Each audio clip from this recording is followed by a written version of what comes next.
नमस्कार दोस्तों। गार्गी क्लासेस में आपका स्वागत है। देखिए, हमने 2 दिन पहले जो है कॉन्स्टिट्यूशन को लेकर के एक सीरीज स्टार्ट की थी। उसी सीरीज के रिगार्डिंग हमारी ये तीसरी वीडियो है, जिसमें हम लोग कॉन्स्टिट्यूशन के इंट्रोडक्टरी पार्ट प्रेम्बल को डिस्कस करेंगे। टोटल प्रेम्बल को लेकर के हमारी जो है 2 वीडियोज रहेंगी, जिसकी फर्स्ट वीडियो में आज हम डिस्कस करेंगे कि प्रेम्बल जो है इस क्या है और इसकी हिस्ट्री एंड इनके इसको बनाने के पीछे जो इंटेंशंस रहे हमारे कॉन्स्टिट्यूशन मेकर्स के, उसके बारे में। एंड नेक्स्ट वीडियो में हम फिर और भी आगे की चीज़ों को समझेंगे। तो चलिए हम क्लास को स्टार्ट कर। जैसा कि आप सब लोगों को पता है कि जब भी हम अपना कॉन्स्टिट्यूशन पढ़ते हैं तो उसका जो फर्स्ट जो पेज है उस पर हम लोग देखेंगे कि एक समरी टाइप का जो है पूरे कॉन्स्टिट्यूशन की एक समरी डॉक्यूमेंट है, जिसको हम प्रेम्बल कहते हैं। ये सेम उसी तरह से जैसे किसी चैप्टर का जब हम लोग कोई भी चैप्टर पढ़ते हैं तो उसके लास्ट में जो समरी होती है, बस उस समरी से हमको ये आइडिया हो जाता है कि ओवरऑल क्या क्या चीज़ें इस चैप्टर में डिस्कस की गई थी। वैसे ही प्रेम्बल को पढ़ के हमें हमारे कॉन्स्टिट्यूशंस को एक ओवरव्यू, एक आइडिया मिल जाता है कि हमारे कॉन्स्टिट्यूशंस को जो बनाया गया वो उसमें किन किन प्रिंसिपल्स को फॉलो किया गया या किन किन प्रिंसिपल्स को ज़्यादा इंपॉर्टेंस दी गई है। तो इसीलिए इसको फिलोसॉफी ऑफ इंडियन कॉन्स्टिट्यूशन भी कहा जाता है। ये एक फिलोसॉफिकल डॉक्यूमेंट भी है। इवन इसको ऐसे भी समझा जा सकता है जैसे कि किसी भी पर्सन की जो पूरी लाइफ होती है, उसकी पूरी लाइफ का जो लेखा जोखा है वो उसकी जन्म कुंडली से कहीं ना कहीं हमको एक आइडिया हो जाता है कि वो आगे लाइफ में क्या करेगा, क्या उसकी लाइफ में कैसी चीज़ें होंगी। तो वैसे ही इस प्रेम्बल को पढ़ के हमें हमारे कॉन्स्टिट्यूशन का एक आइडिया हो जाता है। तो आइए इस चीज़ को हम डिस्कस करते हैं कि कॉन्सेप्ट प्रेम्बल है क्या और इसको जो है कैसे इसको बनाया गया है। ठीक है।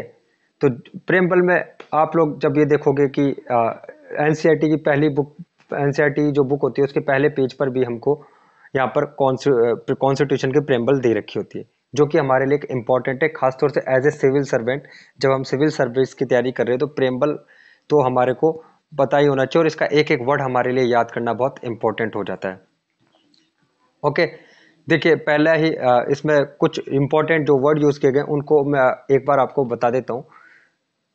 वर्ड यहाँ यूज किए गए जैसे we the people of India, इसका मतलब क्या होता है ये हम आने वाली कल की क्लास में पूरा डिस्कस करेंगे। इसके कीवर्ड्स के ऊपर ही कल की हमारी पूरी क्लास होगी कि यहाँ पर जितने भी कीवर्ड्स जो डिस्कस किए गए हैं उनको हम डिटेल में कल की क्लास में समझेंगे। बट अभी एक ओवरव्यू लेते हैं कि प्रेम्बल है क्या। तो देखिए, प्रेम्बल में पहले तो we the people of India, उसके अलावा sovereign, socialist, secular, democratic, republic जैसे जो इंपॉर्टेंट वर्ड्स को हाईलाइट भी किया गया और ये यूज़ किया गया। और काफ़ी ज़्यादा ये जो इन वर्ड्स को समझना हमारे लिए ज़रूरी है, क्योंकि हमारा जो पूरा कॉन्स्टिट्यूशन है वो इन्हीं प्रिंसिपल्स पर बेस्ड है। साथ ही साथ फिर हमारे प्रेम्बल में बोला गया है कि गवर्नमेंट को जो है वो अपने सिटीजन्स के लिए जस्टिस को सिक्योर करना होगा, और जस्टिस भी जो है वो 3 टाइप्स का होगा, सोशल, इकोनॉमिक एंड पॉलिटिकल। फिर लिबर्टी की भी बात की गई है कि लिबर्टी भी प्रोवाइड की जाएगी सिटीजन्स को, जिसमें thought, expression, belief, faith and worship की जो है आपके यहाँ पर जो लिबर्टी की बात की गई है। एंड इक्वलिटी भी जो है 2 तरह की इक्वलिटी की यहाँ पर बोला गया है कि इक्वलिटी भी जो है 2 तरह की होनी चाहिए। एक तो स्टेटस और दूसरी जो है वो अपॉर्चुनिटी, यानी स्टेटस और अपॉर्चुनिटी की इक्वलिटी मिलना भी इंश्योर करे गवर्नमेंट ऑफ इंडिया अपने सभी सिटीजन्स को, ये उसकी जिम्मेदारी है। एंड फ्रेटर्निटी के लिए भी बोला गया है।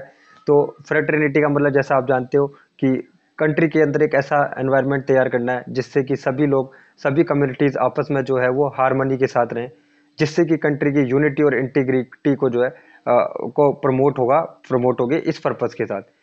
अब इसमें जो ये हमने अभी जो डिस्कस की लिबर्टी, इक्वलिटी और फ्रेटर्निटी, ये कहीं ना कहीं फ्रेंच रिवॉल्यूशन से जो है इंस्पायर्ड वर्ड्स हैं। और हम पढ़ेंगे आगे की क्लासेस में भी। अभी तो हम प्रेम्बल पढ़ रहे हैं, बट आगे की क्लास में हम और भी सिलेबस के और भी टॉपिक्स को डिस्कस करेंगे। कॉन्स्टिट्यूशन के जो भी इंपॉर्टेंट टॉपिक्स हैं या जो भी हमारे सिविल सर्विसेज या अदर कॉम्पिटिटिव एग्जाम्स के लिए जो भी इंपॉर्टेंट टॉपिक्स हैं, वो सारे टॉपिक्स को हम इस सीरीज में डिस्कस करेंगे।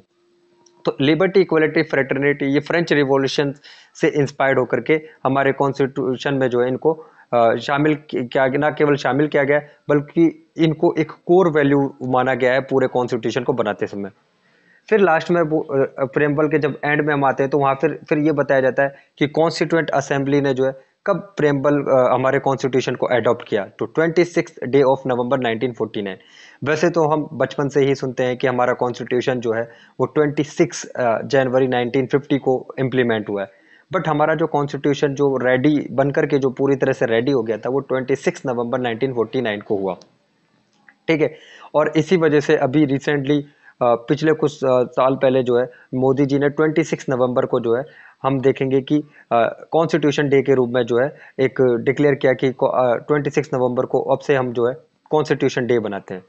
तो ये सारी चीज़ें इस फ्रेमवर्क से हमको एक आइडिया होता है कि क्या हमारा पूरा कॉन्स्टिट्यूशन का जो है कौन सी कोर वैल्यूज हैं जो कॉन्स्टिट्यूशन को गाइडिंग करती हैं या गाइड करती है, या जो जिन्होंने हमारे कॉन्स्टिट्यूशन मेकर्स के इंटेंशन को शो करती है। तो समझते देखिए प्रेम्बल है क्या। सबसे पहले तो देखिए प्रेम्बल एक इंट्रोडक्टरी स्टेटमेंट है हमारे कॉन्स्टिट्यूशन का, यानी ये इसको पढ़ करके हमें ये मालूम पड़ता है कि हमारे कॉन्स्टिट्यूशन में क्या क्या चीज़ें हैं या किन किन प्रिंसिपल्स को ध्यान में रख के जो है प्रोविजंस को बनाया गया है। इंट्रोडक्टरी स्टेटमेंट से उसी तरह से जैसे कि किसी बुक को जब हम पढ़ते हैं तो उसका जो इंडेक्स होता है उसके इंडेक्स से हमको मालूम पड़ जाता है कि इस बुक में क्या क्या टॉपिक्स हैं और क्या क्या चीज़ें हम डिस्कस पढ़ेंगे। वैसे इस प्रेम्बल को पढ़ के हमें आइडिया हो जाता है कि पूरे कॉन्स्टिट्यूशन में किन प्रिंसिपल्स को फॉलो किया गया है। ठीक है। और इसीलिए जो है ये हमारे इसीलिए हम प्रेम्बल को कॉन्स्टिट्यूशन की फिलोसफी भी कहते हैं, क्योंकि जो फिलोसफिकल वैल्यूज है या जो गाइडिंग वैल्यूज के रूप में काम करता है। साथ ही साथ किसी भी कॉन्स्टिट्यूशन का जो प्रेम्बल होता है वो उसके फ्रेमर्स के इंटेंशन को शो करता है कि जिन लोगों ने हमारा संविधान बनाया है उनका इंटेंशंस मतलब कि कैसा है, यानी उससे हमको मालूम पड़ता है कि उनकी जो नीयत है कॉन्स्टिट्यूशन बनाने की उसके बारे में मालूम पड़ता है। साथ ही साथ ये कहीं ना कहीं प्रेम्बल जो है कॉन्स्टिट्यूशन के क्रिएशन की हिस्ट्री को भी शो करता है, एंड साथ ही साथ एक नेशन की कोर वैल्यूज एंड प्रिंसिपल्स को भी शो करता है। मेनली हम देखेंगे कि जो प्रेम्बल है वो बेसिकली जब हम इंडियन प्रेम्बल को पढ़ते हैं तो ये हमको बेसिकली चार चीज़ें शो करता है, या चार चीज़ें जिसमें कि बहुत ज़्यादा जो फोकस किया गया है।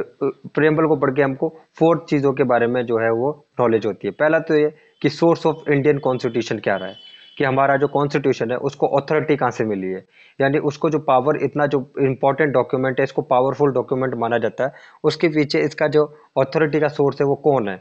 एंड दूसरा जो हमको मालूम पड़ता है कि इंडियन स्टेट यानी इंडियन सोसाइटी या गवर्नमेंट जो इंडियन कंट्री है उसका नेचर कैसा होगा, यानी कैसी किस तरह की जो है यहाँ पर जो है सरकारें काम करेंगी, या इंडियन सोसाइटी या इंडियन स्टेट का क्या नेचर होगा, वो भी इसके बारे में भी हमको मालूम पड़ता है प्रेम्बल से। एंड थर्ड जो चीज़ आपको प्रेम्बल से एक आइडिया होता है वो ये है कि ऑब्जेक्टिव्स का, कि गवर्नमेंट का क्या ऑब्जेक्टिव्स है, जो गवर्नमेंट सेटअप होगी वो उसका लोगों के प्रति क्या ऑब्जेक्टिव है, किस तरह किन ऑब्जेक्टिव्स को ध्यान में रख के वो लोगों के लिए काम करेगी। एंड फोर्थ जो चीज़ हमको मालूम पड़ती है कॉन्स्टिट्यूशन से वो है कि इसको अडॉप्ट करने की डेट, कि हमारे कॉन्स्टिट्यूशन को जो है अडॉप्ट कब किया गया।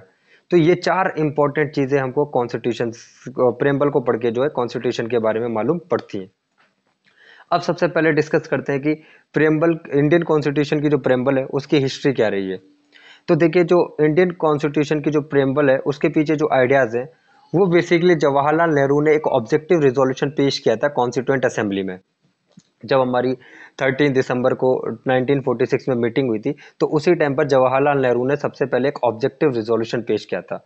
तो इसी ऑब्जेक्टिव रिजोल्यूशन को बाद में कॉन्स्टिट्यूएंट असेंबली ने 22 जनवरी 1947 में एज ए प्रेम्बल क्या कर लिया, अडॉप्ट कर लिया। यानी जो ऑब्जेक्टिव रिजोल्यूशन जिसे जवाहरलाल नेहरू ने 13 दिसंबर 1946 को कॉन्स्टिट्यूएंट असेंबली में लेट डाउन रखा था कॉन्स्टिट्यूएंट असेंबली के सामने, उसी को बाद में हमने प्रियम्बल के तौर पर या कॉन्स्टिट्यूशन की एक इंट्रोडक्टरी स्टेटमेंट के तौर पर क्या कर लिया, 22 जनवरी 1947 को अडॉप्ट किया।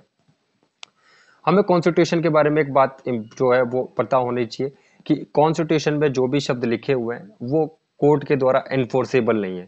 यानी अगर मान लीजिए आप कॉन्स्टिट्यूशन में जो वर्ड लिखे हुए हैं उनको लेकर के अगर कोई डिस्प्यूट या कोई भी उसकी लैंग्वेज को लेकर कोई डिस्प्यूट होता है तो उसके लिए आप कोर्ट में जा करके उसको एनफोर्स नहीं करा सकते। बस ये जो प्रेम्बल है इसका जो ऑब्जेक्टिव है वो ये है कि कल को मान लीजिए अगर किसी आर्टिकल्स के इंटरप्रिटेशन में या लैंग्वेज में कोई एम्बिग्युइटी है तो उसको दूर करने में कहीं ना कहीं ये कोर्ट की हेल्प कर सकता है, बट ये इन्फोर्सेबल नहीं है, कंपल्शन नहीं है कोर्ट के लिए कि वो इसको इन्फोर्सेबल ही कराए। वो बस उसको एक गाइडिंग वैल्यूज के रूप में फॉलो कर सकता है कि एक कोर्ट को या जुडिशरी को हेल्प कर सकता है किसी भी आर्टिकल की जो लैंग्वेज है उसकी एम्बिग्युइटी को दूर करने में। फिर आ जाते हैं हम लोग कि हमारा जो प्रेम्बल है उसके इंपॉर्टेंट कंपोनेंट्स क्या क्या हैं। कंपोनेंट्स यानी प्रेम्बल में किन किन चीज़ों की बात की गई। तो सबसे पहले जैसे मैंने बताया था 4 चीज़ें बोली गई है कि भाई सोर्स ऑफ अथॉरिटी क्या है। तो कॉन्स्टिट्यूशन में हमारा सोर्स ऑफ अथॉरिटी जो है वो पीपल ऑफ इंडिया है, यानी हमारी कॉन्स्टिट्यूशन को जो इतना इंपॉर्टेंस दी जाती है कि कॉन्स्टिट्यूशन सबसे बड़ा डॉक्यूमेंट है, इतना इंपॉर्टेंट है, उसके पीछे रीजन ये है कि कॉन्स्टिट्यूशन को जो है पावर देते हैं पीपल ऑफ इंडिया, यानी हम लोगों ने ही ये हमारा जो है कॉन्स्टिट्यूशन बनाया है। ठीक है। तो प्रेम्बल से हमको सोर्स ऑफ अथॉरिटी के बारे में मालूम पड़ता है, क्योंकि उस टाइम पर जो लोग थे उन्होंने ही अपने प्रतिनिधि अपने रिप्रेजेंटेटिव्स को इलेक्ट किया और उन्हीं के बेस पर फिर जो है उन्होंने ही उन्हीं रिप्रेजेंटेटिव ने जाकर के हमारा कॉन्स्टिट्यूशन बनाया। तो इससे हमको ये मालूम पड़ता है कि सोर्स ऑफ अथॉरिटी क्या है। एंड साथ ही साथ ये भी मालूम पड़ता है प्रेम्बल से हमको कि हमारा जो कॉन्स्टिट्यूशन है उसमें गवर्नमेंट का या नेचर इंडियन स्टेट का नेचर कैसा होगा। तो प्रेम्बल्स को पढ़ के हमें आइडिया होता है कि जो इंडियन स्टेट है वो sovereign, socialist, secular and democratic और रिपब्लिक होगा। क्या इनका क्या मतलब होता है या इनको डिटेल में और डिस्कस करेंगे कल की वीडियो में, जब हम लोग इसका सेकंड पार्ट डिस्कस करेंगे तो वहाँ पर इसको क्लियरली समझेंगे एक एक वर्ड का डिटेल मीनिंग। और एंड देन आफ्टर जो प्रेम्बल है उसका प्रेम्बल में जो तीसरी चीज जो हमको मालूम पड़ती है वो उसके ऑब्जेक्टिव्स को भी बताता है, कॉन्स्टिट्यूशन के ऑब्जेक्टिव्स के बारे में। जैसे कि कॉन्स्टिट्यूशन का काम होगा जस्टिस, लिबर्टी, इक्वलिटी सिटीजन्स के लिए, सभी के लिए, एंड फ्रेटर्निटी और यूनिटी और इंटीग्रिटी नेशन की मेंटेन करना। ये प्रेम्बल्स को पढ़ के हमें आइडिया होता है कि ये ऑब्जेक्टिव है कॉन्स्टिट्यूशन को। एंड साथ ही साथ लास्ट जो चीज मैंने आपको बोली थी कि कौन प्रेम्बल से हमको एक चीज जिसके बारे में और नॉलेज होती है वो है कि डेट ऑफ एडॉप्शन, कि इसको कॉन्स्टिट्यूशन को एडॉप्शन की डेट क्या रही है, और वो रही है हमारी 26 नवंबर 1949। तो देखिए आज समय कम था और इसलिए जो है हमने आज यहीं तक ये चीज़ें डिस्कस की हैं।